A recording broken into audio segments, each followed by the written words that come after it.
Hello mga bibig! Welcome back sa ating bagong YouTube channel. Ito ang pinakamaingay na YouTuber sa balat na YouTube. Ako si Kabibig, maglebak-lebak na town with evidence. Ako po, grabe ang pinariringgan ni Senator Alan Peter Cayetano, ang minority black. Sabi pa ng mga netizen, Senator Alan, Senate President, hindi ka ba nagtataka na biglang nawala ang minority black sa panahon ng kaguluhan sa Senado? What if, Senator, paimbestigahan mo din yung minority black? Kasi yung video yung sinabi ni Senator Amy Marcos, may nag-tip daw na magkaroon ng kaguluhan ang Senado. Paimbestigahan mo din. Hala ka. Para yatang may planong paiimbestigahan ni Senate President Alan Peter Cayetano itong minority black kasi party yan sa investigasyon. Hindi naman pwede i-skip mo yung nangyari, yung sinabi ni Senator Amy Marcos na may nag-tip. Oh. Sabi din ni Pia Cayetano habang nagla-live si Senator Alan Cayetano ng panahon ng sakuna, may 4 daw na nagsabi na may mangyayaring kaguluhan. Dapat kasali yon sa iimbestigahan. Sino ang nagbigay ng tip? Bakit alam niya ang posibleng mangyayari? 'Di ba? Na-mention doon ni Senator Amy, Wengat Salian, Megzubiri daw. O dapat parte na at walang minority black that time, ha? O eto ha. Ito yung video ni Senator Alan Peter Cayetano tungkol sa minority black na nagtaka din siya. Nagtaka siya kung bakit ano ba? Ito kabibig manood tayo ha. Kayo po sa minority. Po sa minority. Let me express my sadness, my regret. First time po na ganito nangyari sa Senate. Usually po, nabangga lang, nauntog lang yung isang senador, nadapa. Nandiyan na yung 24 to see how you are. Ooh. Usually po, may threat pa lang sa Senate. Pupunta na dyan lahat to see how. But makita nyo naman po, parang bula na wala po yung buong minority. Pagkatapos wala kaming narinig hanggang mga 10, 10:30. Nung sinabi lang po, ay 9, 10, I don't know the time anymore. Ooh. Nung sinabi lang ni Senator Camille that we're okay, dun lang nagparamdam yung iba. Ooh. And then ngayon, sunod-sunod, galing sa minority, pinagbibintangan pa ang majority at ang Senado. Ay, oo nga. Pinaligiran tayo ng NBI, naka-full tactical gear. When we defended ourselves sa Senado, sasabihin nyo pa nakakalungkot at magulo ang Senado. Nakakalungkot po because never nangyari to sa institusyon ng Senado. Let me express my sadness, my regret. First time po na ganito nangyari sa Senate. Usually po, nabangga lang, nauntog lang yung isang senador, nadapa. Nandiyan na yung 24 to see how you are. Usually po, may threat pa lang sa Senate. Pupunta na dyan lahat to see how. But makita nyo naman po, parang bula na wala po yung buong minority. Pagkatapos wala kaming narinig hanggang mga 10, 10:30. Nung sinabi lang po ay... Dapat sana yung nagkagulo na ba, dapat sana as a kapwa senador, huwag mo na isipin minority or majority kayo, mag-message kayo, kumusta kayo dyan? Okay lang, pasensya, umuwi ako kasi wala man lang ni isa nag-message sa kanila na kumustahin sila, yung kapwa senador. Dapat sana tigil muna yung gulo, yung sino ang maging Senate President, or majority ka man, o minority black ka man. Dapat tigil muna yung politika. Isipin nyo muna nga kapwa senador mo yan. Diba? Wala man lang nag-message sa, oh my goodness. Kaya nga sabi ni Senator Bato de la Rosa, yung 5 majority black senator, gusto nila akong ipasurrender sa ICC. Parang, atat na atat silang mag-surrender ako. Yun pa lang para nararamdaman natin ba na, uy, kapwa senador mo yan, binoto ng taong bayan yan, dapat sana protektahan nyo yan. Kaya pala sad si Senator Alan Peter Cayetano. Grabe, no? Grabe ang politika, kaya hindi tayo aangat. Na 9, 10, I don't know the time anymore. Nung sinabi lang ni Senator Camille that we're okay, dun lang nagparamdam yung iba. And then ngayon, sunod-sunod, galing sa minority, pinagbibintangan pa ang majority at ang Senado. Pinaligiran tayo ng NBI, naka-full tactical gear, when we defended ourselves sa Senado, sasabihin nyo pa nakakalungkot at magulo ang Senado. Nakakalungkot po because never nangyari to sa institusyon ng Senado. Ano, may kaawa talaga ang majority block. Sir Alan, yan ang laro sa may hawak ang beat. Ingat lang at magpagmatsyag. Always prepare sa lahat ng pangyayari. God is watching. Laban lang sa alam. Di ka nag-iisa sa laban ng corruption. Good job, Attorney Cayetano. Sila yung nakatanggap ng maleta. Salute sa USP Cayetano. Ito pa. Laban lang, sir, si Lord ang bahalang gumabay sa inyo kasi maganda ang laman ng puso at isipan nyo. Hindi kung kuyogin na lang ng taong bayan para mawala na po tuluyan. God bless, Senator Kitayan. Ligtas ang may alam SP. All in the Philippines, sir, basta tindigan nyo po ang ikabubuti. Baka po masakit ang loob ng minority na lang sila. Laban lang, sir, kaya mo yan. Gagawin talaga yung lahat para magkagulo kayo dyan.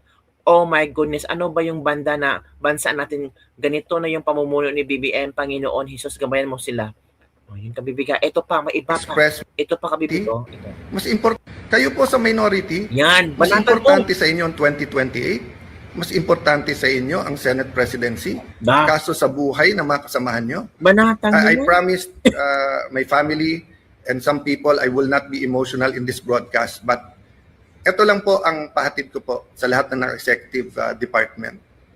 Kung anak nyo po kaya yung nandun, Tama. kung asawa nyo po kaya yung nandun, yung mga anak ni Joel Villanueva, haven't they suffered enough kahit na sunod-sunod ang false narratives nyo sa kanila? Correct. What do you think they felt when they thought na baka hindi makalabas ng buhay yung kanilang tatay? Si Camille, bata pa, kakapanganak lang, di ba? Few months ago. Nandun po, naipit sa loob, hindi malaman kung anong gagawin. My sister, she's healthy, she's beautiful, but she's not a teenager. If she had a heart attack, anong gagawin nyo? Yung staff ko na legal, hindi political yung mga yon. Di marunong sa politika. They just joined me this term. Traumatized silang lahat. Tama. Sabihin nyo may mali na mag-warning shot. Sige na po, may mali. So ang sagot po ng NBI, kung may mali ang Senado, barilin ang mga Senado. Oh my God. Kayo po sa minority, mas importante sa inyo ang 2028, mas importante sa inyo ang Senate presidency, kaso sa buhay na mga kasamahan nyo. O sige, tanggapin ko na yun. Tanggapin ko na kung meron utak pulbura, meron din utak politiko, but you're willing to see the Senate that way, and you're willing to join the narrative, to flip the narrative to say that since I got there, magulo ang Senate. Why? Kailan naging crime ang magpalit ng Senate President? Sino ba nagpapasok ng NBI kaya nagkagulo nung Monday? Hindi ba si Senator Soto? O, sino ba nagpadala ng NBI nung Wednesday kaya nagkagulo? Hindi ba si Director Matibag? Sino nag-utos sa kanya? I believe the President told him to stand down. But anyone below the President could have said, no, ako sundin mo, tumuloy kayo doon. He could have called me and told me na huwag kayong maalarma, nandyan. When my sister called, ano sinabi niya? When Senator Loren, he kept on denying. Nung sinabi ng sister ko from the back, kasi hindi na namin malaman nangyayari, do your job. Pinagsisigawan yung sister ko na huwag mo akong sigawan. Yan po ang response ng ating NBI director nung akala niya, nung nalaman niya na under attack ang Senado. Hindi niya sinabing, ma'am, susugod, ma'am, titignan na, ma'am, pupull outin, ma'am, tatawagin namin ng DND, ma'am, tatawagin namin. Hindi. Ang sinabi niya, huwag kayong sisigawan.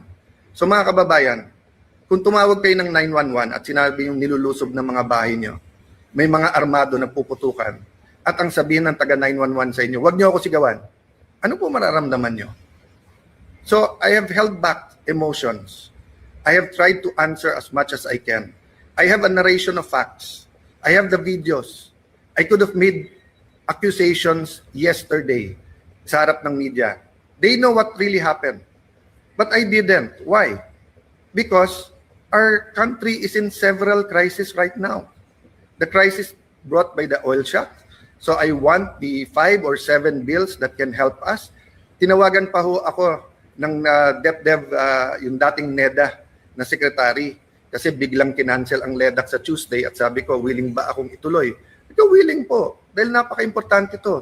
At sabi niya may i-discuss na new taxes na importante. Sabi ko, willing to listen. O yung pala, sinasabi ng mga kasamahan namin, kinakausap at tinatawagan at yung iba'y tinatakot dahil kailangan daw magpalit ng Senate President sa Monday. Oh, Politika na po yun, isang tabi natin yun. Kayo po sa minority, grabe. Tinatakot na yung iba para magpalit daw ng ano, ng tawag ito ng leadership na naman. Hala, grabe. Naku po. Grabe naman po. Tinatakot talaga, oy. Majority block. Tinatakot. Hala. Grabe naman yan. Tinatawagan. Ito kabibig ha. Senator Rigarda, Cayetano, Mark at Camille Villar tinatakot ng minority para bumalik sa kanila ang kapangyarihan sa Senado. Uy, grabe naman yan mga kabibig. Talagang takutan. O ito kabibig ha, i-share natin yan. Kaya nga nag-react si Senator Alan eh. Bakit bigla silang, para silang bola biglang nawala nung panahon ng kaguluhan? Bakit hindi sila nagparamdam sa amin nung panahon ng kaguluhan? Ito. I'd like to consult them but I'll only see them on Monday. Medyo busy sila ngayon na trinatry kausapin yung mga miyembro namin na sumali ulit sa kanila. May invitations to talk, may pananakot, but dati na silang takot eh. So, you're always solid until you're not. But I believe in the 13, I believe in our cause. I'd like... May pananakot. Ito nga ang sabi ni Erwin Tulfo. Oh. Erwin, giniit na naghihintay lang siya ng tawag sa umuugong na bagong kudita sa Senado. Oh. Usap-usapan ngayon ang naging pahayag ni Senator Erwin Tulfo matapos siyang matanong kaugnay sa umuugong na posibilidad na panibagong pagbabago umano sa liderato ng Senado. Sa panayan ng programang Good Morning Kapatid nitong Biyernes, May 15, sinabi ni Tulfo na we'll just wait if somebody will call us na. San ka ba? Dito ka ba? Or doon? Ayon pa kay Tulfo, manipis umano ang lamang ng kasalukuyang majority block kaya posible pa ring magkaroon ng pagbabago sa number. Sobrang nipis kaya maaring mag-shift. Matataang, yun pa na, grabe. Even the majority now is so thin in your eyes, rest assured that the public support for the name of Tulfo in politics will be thinner than ever.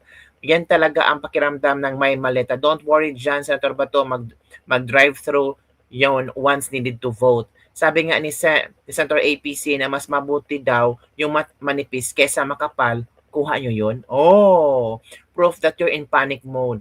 Takot sila na si Cayetano ng SP kasi for sure si Marcoleta ang blue ribbon. Yari lahat ng malita recipient pag nakakataon. Yari talaga. So yun lang kabibig ang ating lebak-lebak for today. Grabe ha. Yung sinabi ni Senator Alan Peter Cayetano. Nagtaka ako. Nagkagulo. Grabe. Grabe yan. Nagtaka si... balikan natin yung pagtataka ha. Balikan natin yung pagtataka ni Senator Alan Peter Cayetano. Nalungkot siya. Bakit ang minority parang biglang parang bula or biglang let me express my sadness, my regret. First time po na ganito nangyari sa Senate. Usually po, nabangga lang, nauntog lang yung isang senador, nadapa. Nandiyan na yung 24 to see how you are. Usually po, may threat pa lang sa Senate, pupunta na dyan lahat to see how. But nakita nyo naman po, parang bula, na wala po yung buong minority. Pagkatapos, wala kaming narinig hanggang mga 10, 10:30. Nung sinabi lang po, 9, 10, I don't know the time anymore. Nung sinabi lang ni Senator Camille that we're okay, doon lang nagparamdam yung iba. And then ngayon, sunod-sunod, galing sa minority, pinagbibintangan pa ang majority at ang Senado. Pinaligiran tayo ng NBI, naka-full tactical gear. When we defended ourselves sa Senado, sasabihin nyo pa nakakalungkot at magulo ang Senado. Nakakalungkot po because never nangyari to sa institusyon ng Senado. So yun kabibig. Nakakalungkot kasi akala ni Senator Alan Peter Cayetano kahit magkaiba yung majority at minority, pero pag may isang senador na kailangan ng tulong or di kaya, ang sinabi na bangga or threat, lahat sila nandyan nakikipag, tulungan sa isa't isa. Pero that night, parang iniwan sila ng mga minority black. Iniwan sila ng kanilang kapwa senador. Kaya nga, sabi ng isang paimbestigahan mo kasi yung nagsabi may nagtip na magkagulo. Halak. Yun lang kabibig. Don't forget to like, subscribe, and share this video. Bye everyone. See you next time.